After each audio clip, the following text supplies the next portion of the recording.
Les choses de la vie, épisode 33. Résiste. Résiste vraiment, prouve que tu existes, comme dirait France Gall. Les mots ne doivent pas t'atteindre, même si, comme dirait Sartre, les mots sont des pistolets chargés. Il faut que tu sois plus forte que ça, plus fort que ça.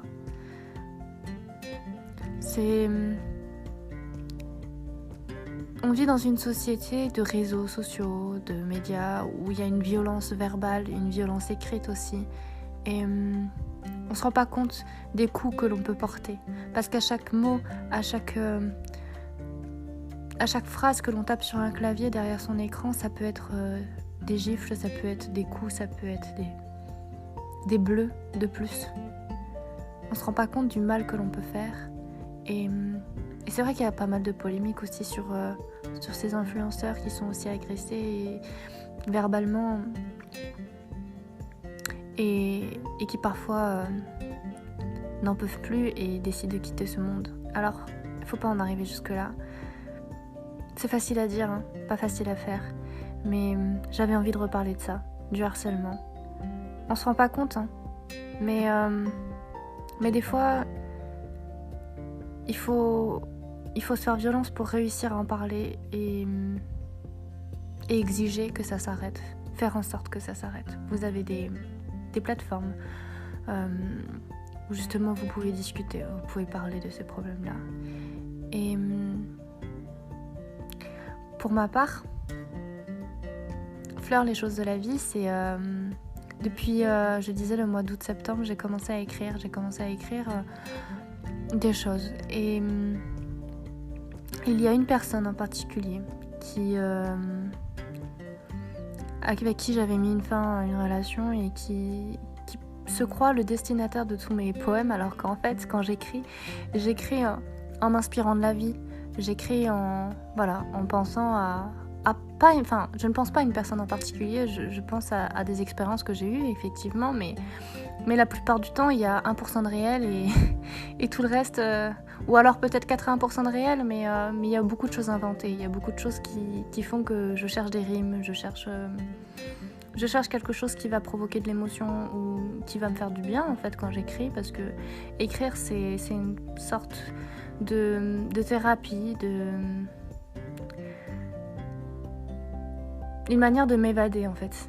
Et cette personne-là, en fait, qui se sent visée par tous ces poèmes, par tous ces textes de prose, s'en sert finalement par le biais d'une autre de ses abonnés qui lui envoie des screenshots de mes publications parce qu'il n'y a pas accès, parce que j'ai bloqué cette personne. A accès du coup à tout mon contenu, qui reste public, mais qui pour lui est bloqué sur tous ses comptes.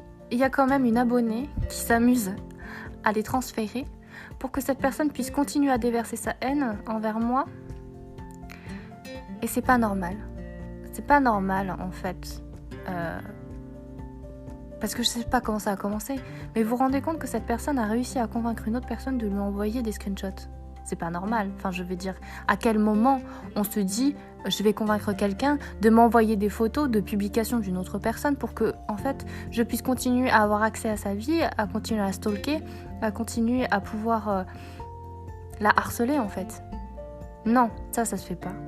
Alors, je vous avais dit, il y a les mains courantes, mais quand c'est pas suffisant, quand vous vous rendez compte qu'en fait, cette personne elle est capable de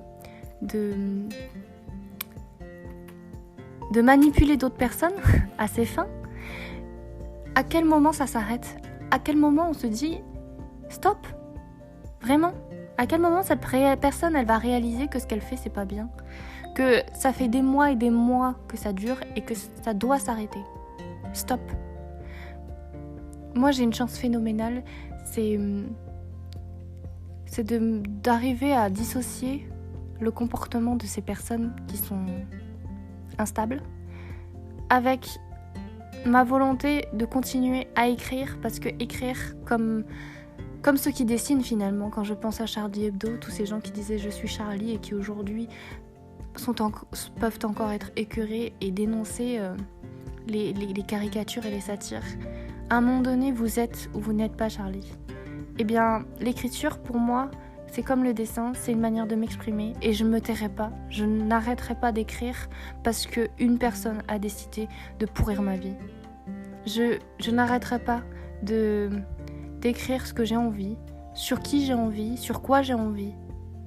Alors si cette personne, parce que je sais qu'elle écoute chacun de mes podcasts et que je sais aussi qu'elle se sent visée par chacun de mes podcasts alors que ce n'est pas le cas, j'ai commencé les podcasts parce que j'avais envie aussi de partager ma vie, de partager mes conseils. Alors non, je ne me tairai pas et je n'arrêterai pas d'écrire pour toi.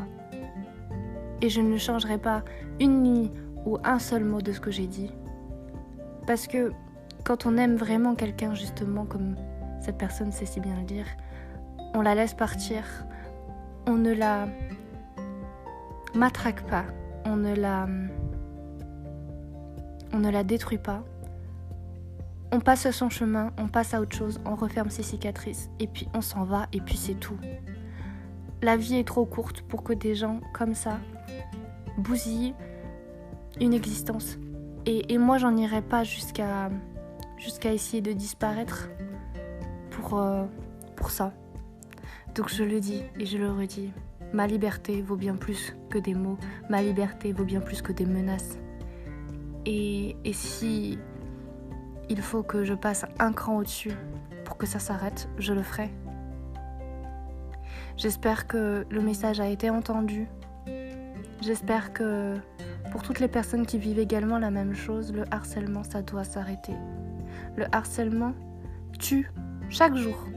Que ça soit du harcèlement moral, du harcèlement sexuel, du harcèlement physique. Non, à un moment donné, toute forme de harcèlement, ça ne devrait pas exister.